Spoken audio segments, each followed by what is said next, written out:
amis. Aujourd'hui, j'ai oublié.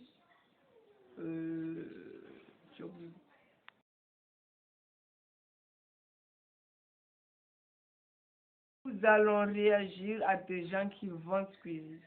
Qui ne veulent pas le vendre, qui l'achètent. Mais qui le vendent parce que...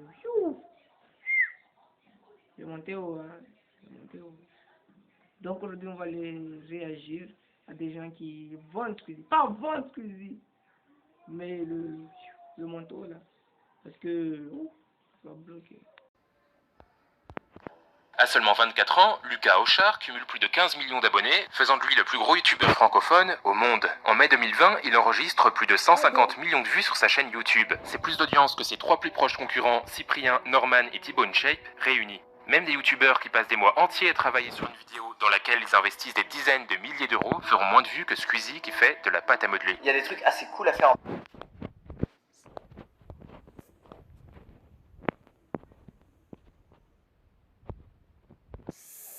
Ça, c'est vrai. Nous,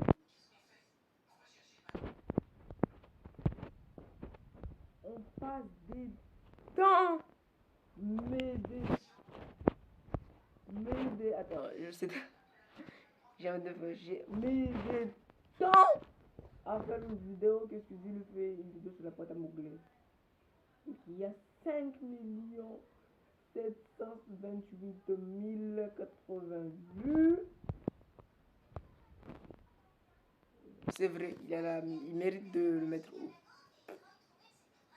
Moi, ça fait 6 mois que 6 mois que j'essaie de le plagier et j'ai même pas d'abonnés. Je fais tout pour vous faire plaisir et vous ne vous faites pas plaisir. J'essaie de vous divertir et vous n'essayez pas de me divertir. Squeezie, lui, il fait de la pâte à modeler, il a 5 millions de vues. Toi, j'allais de vous casser les couilles.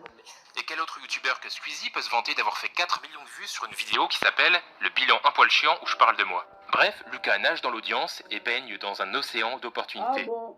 Vous sentez? C'est quoi ça? Quoi? Ce qui sent comme ça? Votre de Cologne? Non. L'opportunité. Ah, toi, tu l'as eu. Toi, tu l'as eu. Toi.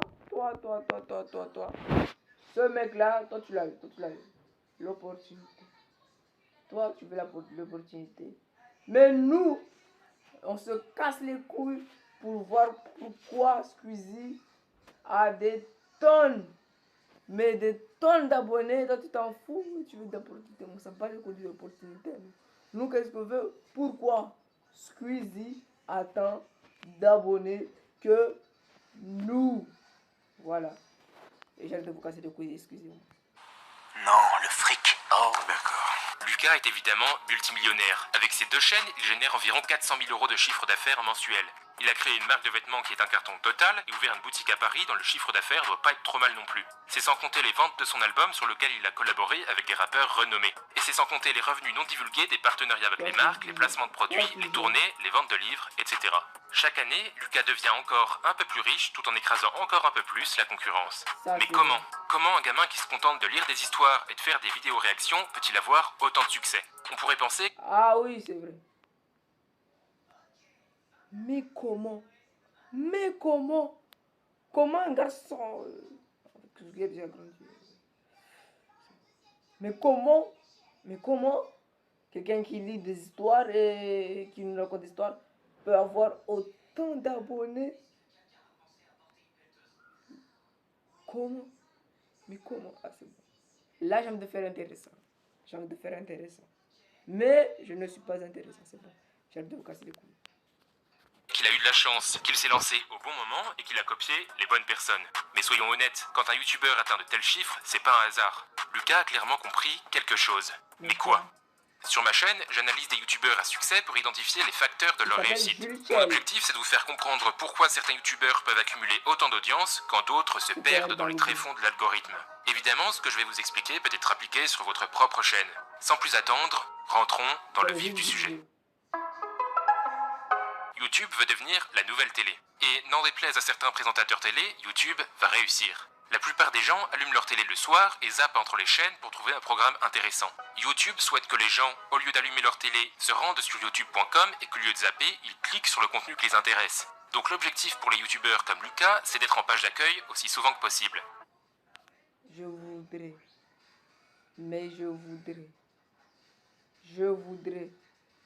tellement être dans la page d'accueil. Je sais pas, dans 10 mois,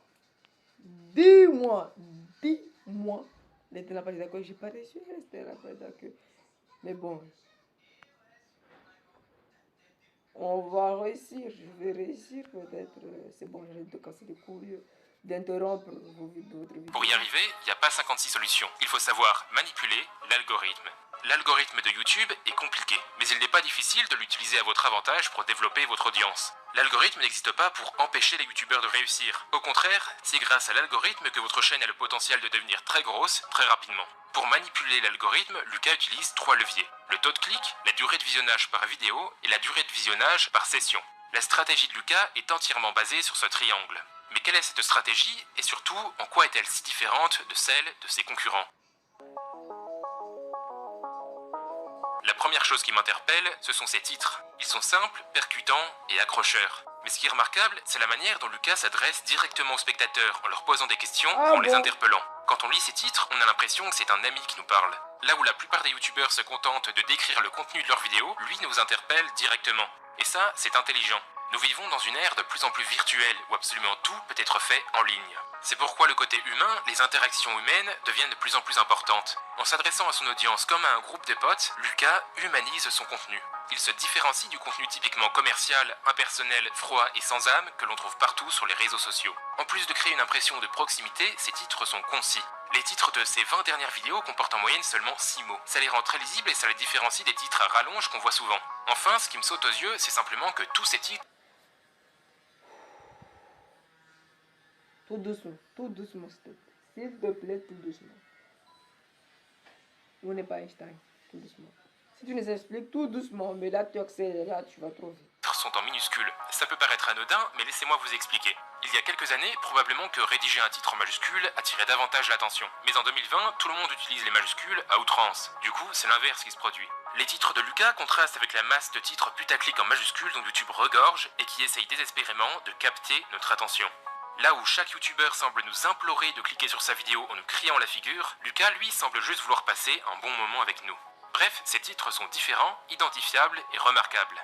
Mais ce qui permet vraiment à Lucas d'attirer le clic, ce sont ses miniatures. Ce qui est intéressant ici, c'est qu'il utilise systématiquement des émotions. La peur, la perplexité, la surprise, le rire, l'émerveillement, l'étonnement, l'appréhension, la tristesse. Ici, la plupart des youtubeurs font une erreur. Ils ont compris l'importance des émotions, mais ils ont un registre émotionnel limité. Ils ne savent pas utiliser d'autres émotions que la surprise. Ils font la même tête sur toutes leurs miniatures, et forcément ça...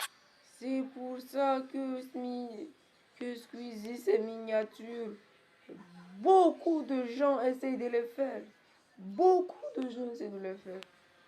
C'était juste ça. Vous parlez, mais... C'est bon. J'ai arrêté de vous casser les couilles.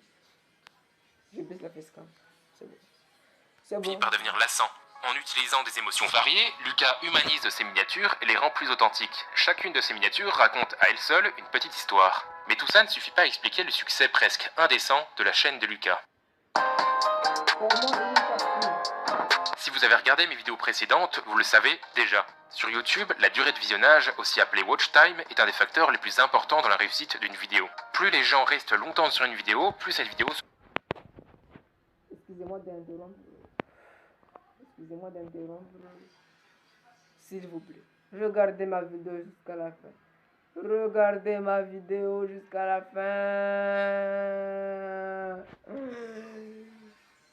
J'ai regardé sur YouTube Studio, j'ai que 1,5 durée de visionnage par session. 1,5. C'est bon. J'arrête de vous casser les couilles. C'est vous le patron, c'est vous le patron. Droit recommandé. Pour optimiser ce facteur, Lucas utilise deux éléments. Le premier, c'est l'accroche. Cet élément est crucial. Les gens vont décider dès les premières secondes s'ils vont rester sur la vidéo ou pas. Il faut donc accrocher leur attention dès le départ. Et pour ça, Lucas est très fort. Donc, vous voulez que je vous accroche. Donc, vous voulez que je vous accroche. Donc, vous voulez que je vous capture pour les premières secondes.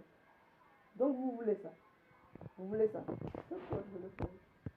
Donc, dans chaque vidéo, je vais faire une mini Au intro. début de ces vidéos, il fait une mini-intro qui dure généralement 5 à 10 secondes. Cette mini-intro n'a aucun lien avec la suite de la vidéo, mais elle n'en est pas moins divertissante. Les mini-intros de Squeezie n'ont pas beaucoup de sens, mais elles sont percutantes et variées. Contrairement à certains youtubeurs qui répètent sans cesse la même intro, Lucas trouve un petit... Ah, c'est vrai, c'est vrai, c'est vrai. C'est vrai, c'est vrai, c'est vrai, c'est vrai. Les miniatures de Squeezie sont tellement beaux, sont tellement divertissants, c'est vrai. Même des fois, quand je regarde une intro, je rigole, mais je fonds en vue. C'est vrai, bon. C'est vrai, ces miniatures sont bien. Ces intros sont bien. Désolé de vous truc différent pour chaque vidéo. Pour vous montrer de quoi je parle, je vous ai préparé une petite compilation.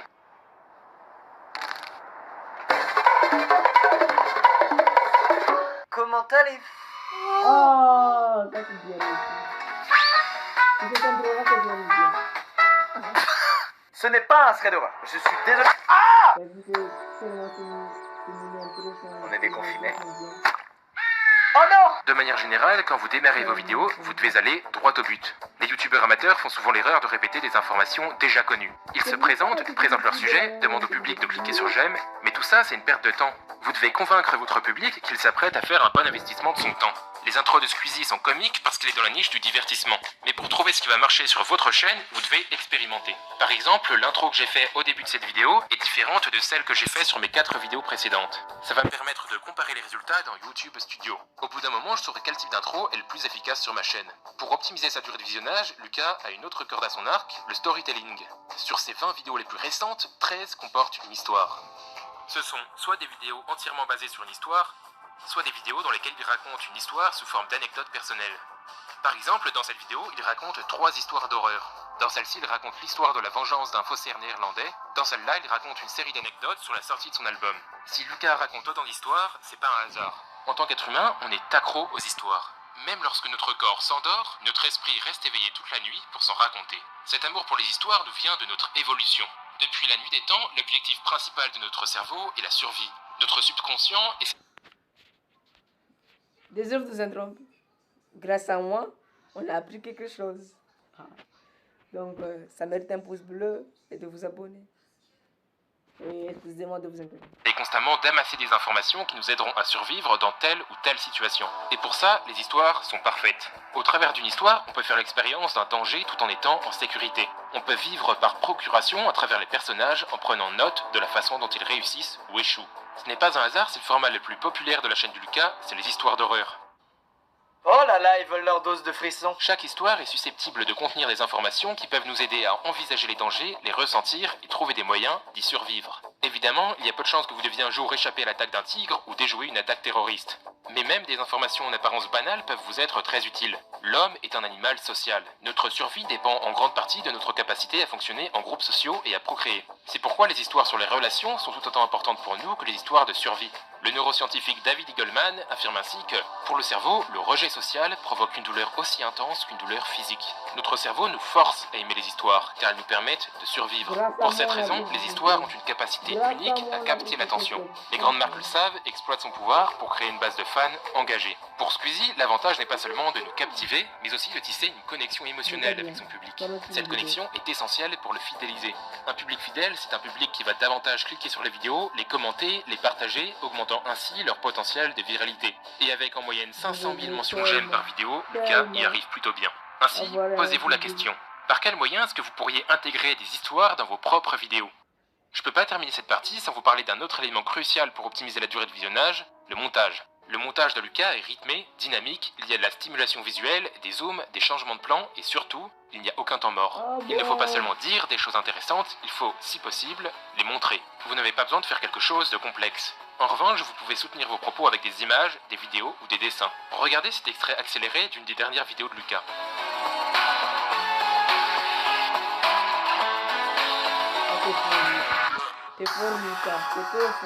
Remarquez la quantité de visuels qui sont utilisés pour illustrer ses propos. Pour que Toi, tu es un boss, Squeezie. Il est un boss. Il est un boss. T'es trop fort, t'es trop fort, t'es trop fort. Votre public reste scotché à son écran du début à la fin de votre vidéo, vous devez la monter comme vous monteriez un film. Si vous combinez un montage dynamique avec un bon storytelling, votre audience ne verra pas le temps passer. Votre durée de visionnage sera excellente et votre vidéo sera recommandée à davantage de gens. Maintenant, venons-en à la cerise sur le gâteau. On a vu comment Lucas nous persuade de cliquer et de rester jusqu'à la fin. Mais il reste un facteur crucial sur lequel il fait levier, la durée de visionnage par session. Cette durée est calculée sur le temps que le spectateur passe devant son écran au total. Rappelez-vous ce que je vous ai dit en début de vidéo. YouTube veut devenir la nouvelle télé. Il est donc logique qu'ils veuillent maximiser le temps total passé sur leur plateforme. Ainsi, les vidéos les plus mises en avant sur YouTube sont celles qui donnent envie d'enchaîner sur d'autres vidéos du même créateur. Pour ça, vous pouvez utiliser les écrans de fin comme le fait Lucas. Mais il y a quelque chose d'encore plus efficace, les formats. Quand quelqu'un s'abonne à votre chaîne, il le fait parce qu'il a aimé une de vos vidéos. Mais surtout, il s'abonne pour voir le même type de contenu encore et encore. En fait, YouTube ne le dit pas publiquement, mais si une personne s'abonne à votre chaîne et ne regarde pas vos nouvelles vidéos, vous serez pénalisé. YouTube notera que votre contenu n'est pas intéressant et limitera la portée de vos vidéos. Ça veut pas dire que vous pouvez pas expérimenter de nouveaux contenus de temps à autre, mais vous devez tenir une certaine ligne éditoriale. Pour ça, le meilleur moyen, c'est de créer des formats. Squeezie a deux formats principaux. Les histoires, qui comprennent évidemment les threads d'horreur, et les vidéos réactions. Vous connaissez déjà l'utilité des histoires. Et si vous souhaitez savoir en quoi les vidéos réactions sont si puissantes, il faudra regarder ma vidéo sur Amixem. Pour trouver un format efficace, vous devez tester. C'est le seul moyen de savoir si un format sera apprécié ou non par votre audience. C'est ce que fait Lucas de temps à autre. Par exemple, il y a un peu plus d'un an, il a testé un format de réaction à l'actualité qu'il a appelé Y'a quoi. Ce format a échoué. Selon lui, le concept ainsi que le montage étaient trop différents de ce à quoi ses abonnés étaient habitués. A l'inverse, son premier thread d'horreur était un succès, il est encore aujourd'hui le format le plus populaire de sa chaîne. On a donc identifié les trois piliers de la stratégie de Squeezie. Il nous attire en différenciant ses titres et en utilisant des émotions diverses dans ses miniatures. Il nous captive en nous racontant des histoires et en utilisant un montage dynamique. Et il nous fait revenir en utilisant des formats prouvés. Si vous voulez... En fait, Squeezie, c'est un boss, lui. C'est un boss, c'est un boss. Il mérite vraiment d'avoir tous ses abonnés. Il a vraiment juré de percer, qui puisse plus évoluer. Je suis un plus grand de ses fans, Squeezie. Si j'espère qu'il tombe dans une de mes vidéos, j'espère. Mais Squeezie mérite vraiment ses abonnés. Maintenant, c'est la fin de cette vidéo. Et prenez soin. Et abonnez-vous et likez. C'est vraiment l'acheter. Je suis vraiment gaga parce que il mérite vraiment. Il mérite vraiment de faire ces solutions. Ça fait 10 ans, même peut-être 11 ans qu'il est sur YouTube. Donc c'est vraiment qu'il mérite. Maintenant, c'est la fin de cette vidéo. C'est plus une vidéo. Là, c'est bon.